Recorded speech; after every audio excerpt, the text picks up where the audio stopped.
Foi histórico. Sem dúvida nenhuma, foi histórico.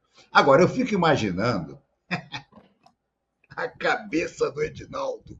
O que deve estar passando na cabeça do Edinaldo neste momento? Quem foi que me deu a ideia de chamar essa mulher para ser chefe da delegação? Agora, é o seguinte, me parece que ele chegou hoje lá, né? A imprensa tem a obrigação de ir atrás dele e dizer: e aí, presidente? A chefe da delegação disse isso. Qual é a sua posição? Eu quero ver o que ele vai falar. Isso é que eu quero ver o que ele vai falar. Se eu bem o conheço, ele vai tentar sair pela tangente, dizendo que a Leila está certa, tá, mas não vai entrar em grandes detalhes. Mas a Leila, sim, a Leila indiscutivelmente fez um golaço, e eu acho que o ambiente da seleção, hoje à noite, com a chegada do Edinaldo, não deve estar dos mais leves, duvido muito que esteja. Mili, querida, queria que você desse uma primeira declaração sobre o assunto. A gente tem aqui o Thiago Arantes, que está lá em Londres, que conversou com a Leila também e vai dar um relato sobre o que ela falou, mas queria ouvir você primeiro. Eu fiquei muito emocionada quando eu li o que ela tinha falado, porque eu li 2 vezes. Eu falei, meu Deus, então alguém realmente se manifestou lá no meio. Ela tem, eu acho que tem uma psicóloga lá, né, nessa delegação, e ela, é isso. Quantos homens? 30, 40? Ninguém falou nada.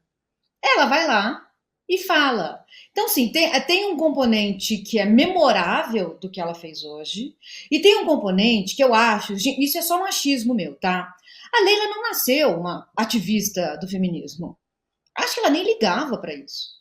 Eu acho que ela foi se letrando enquanto a coisa estava sendo. E ela percebeu o que ela estava vivendo.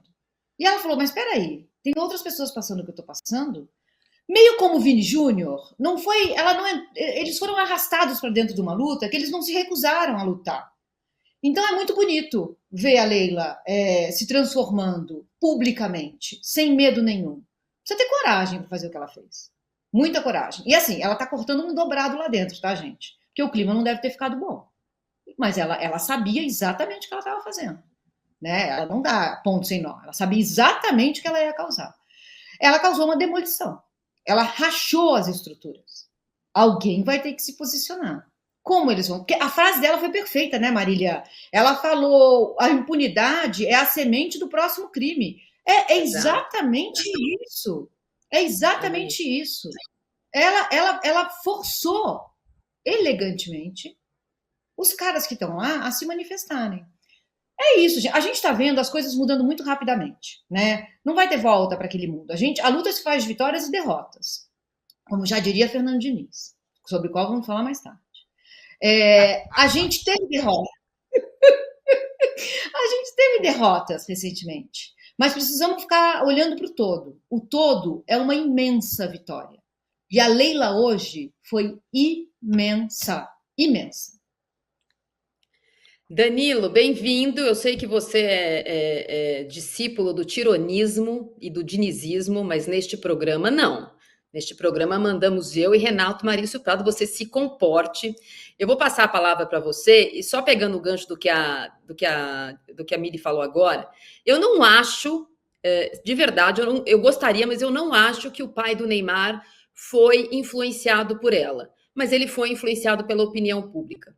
Porque logo depois, ela falou antes, né? Mas logo depois, e com toda a repercussão desde ontem, na notícia de que novamente o Daniel Alves procuraria a família Neymar para ajudá-lo a pagar a fiança que ainda não foi paga, depois do que a Leila falou, o pai do Neymar disse que agora não é mais problema dele.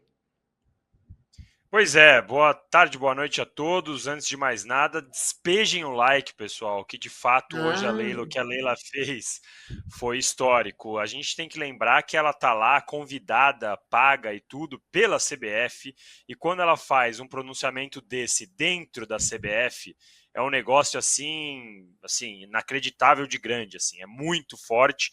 Muito importante realmente o que ela fez, porque a gente sabe que no mundo do futebol já tem um silêncio conveniente sobre esses assuntos. Na seleção brasileira, então, nossa senhora.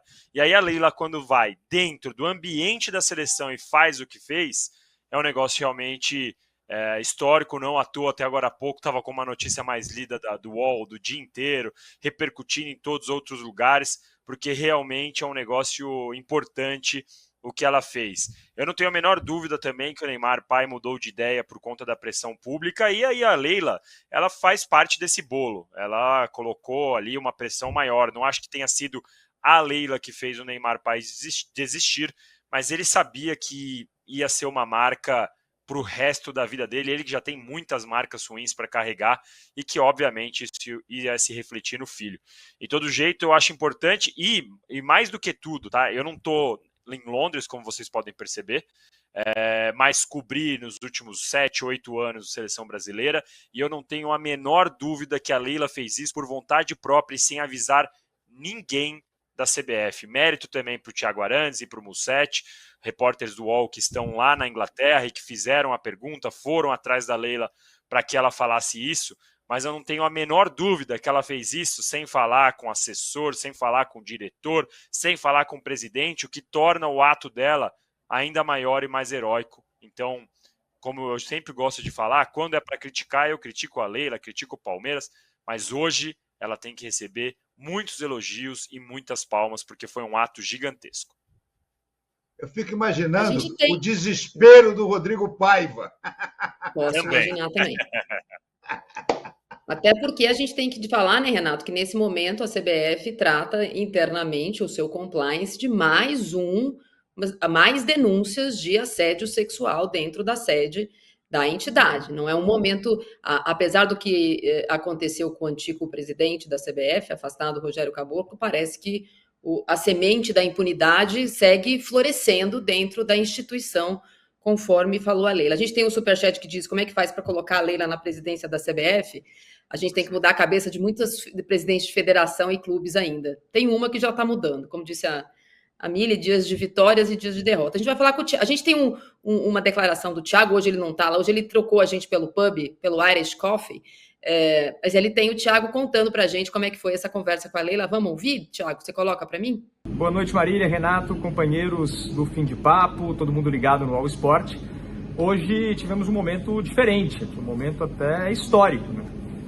Uma pessoa que está trabalhando com a CBF, no caso a Leila Pereira, chefe de delegação da Seleção Brasileira para esses amistosos aqui na Europa, falando sobre os casos de Robinho e Daniel Alves.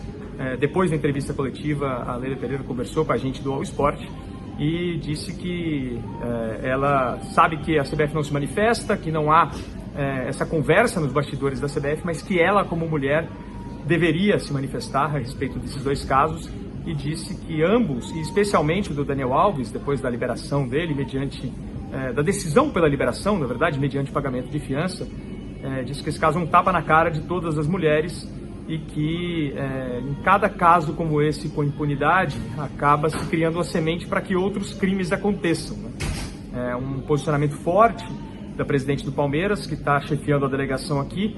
É a primeira vez na cobertura de seleção brasileira que eu vejo alguém com o uniforme da CBF, porque a Leila aqui representa a CBF, falando abertamente sobre esse caso.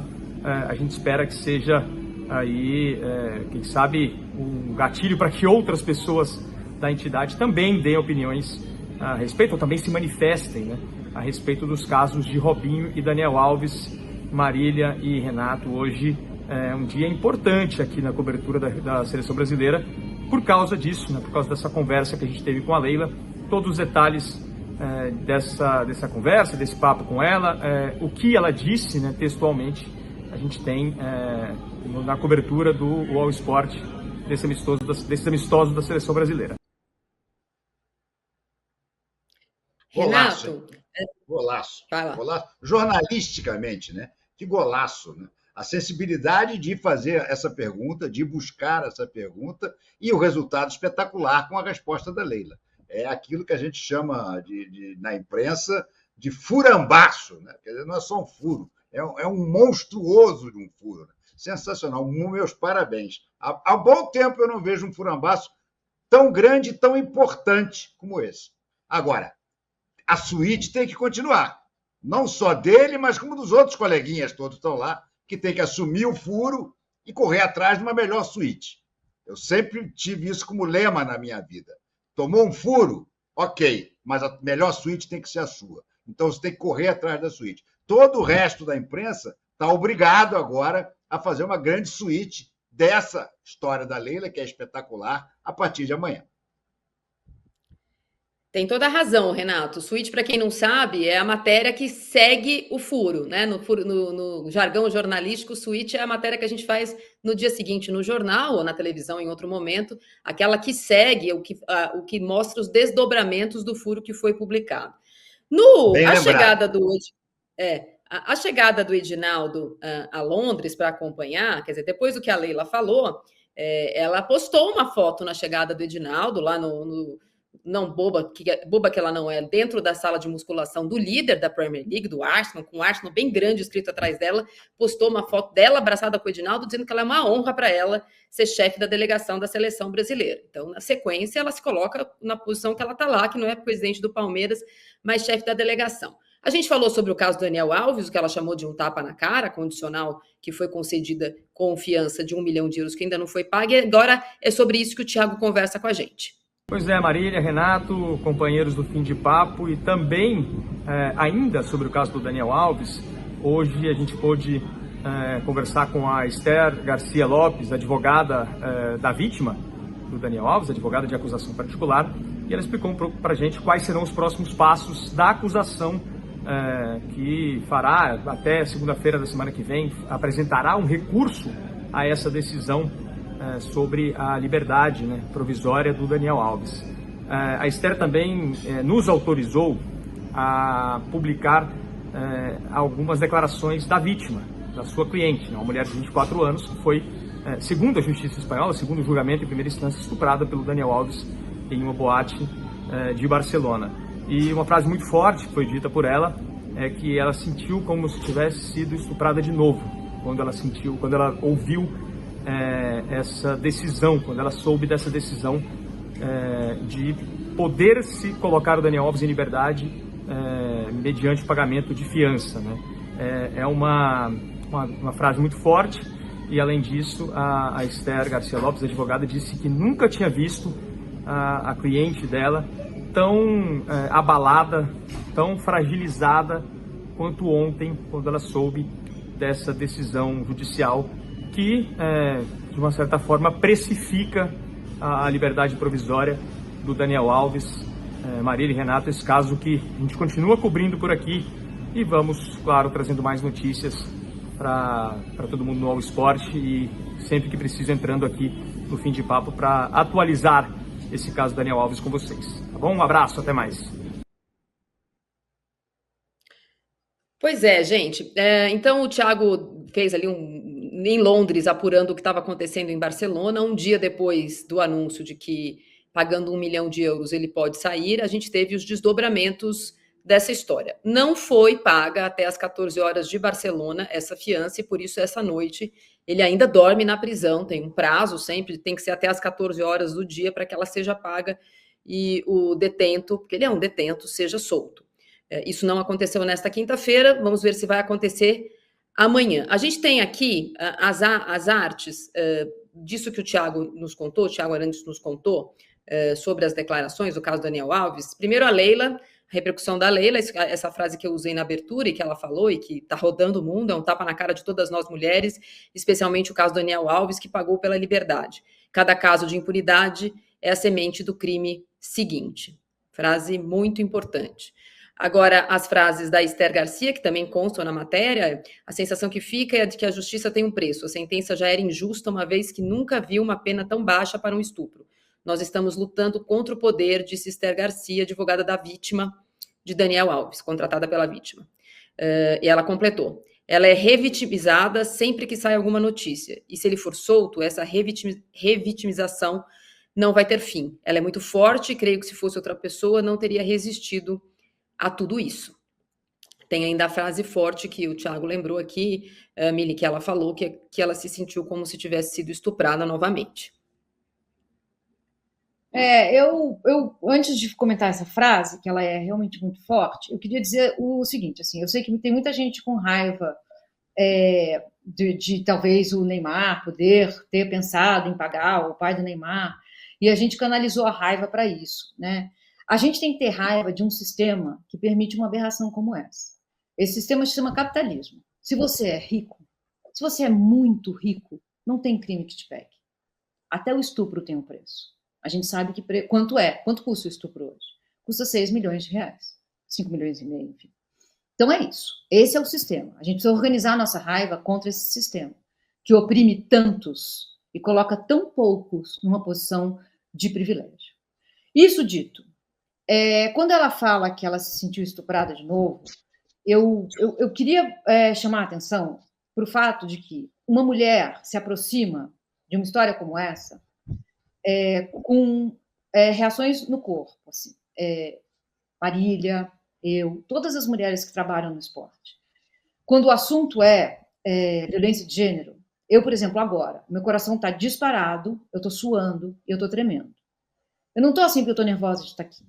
Eu estou assim porque esse assunto me dispara esse tipo de reação. Todas as mulheres se aproximam desse assunto com essas reações.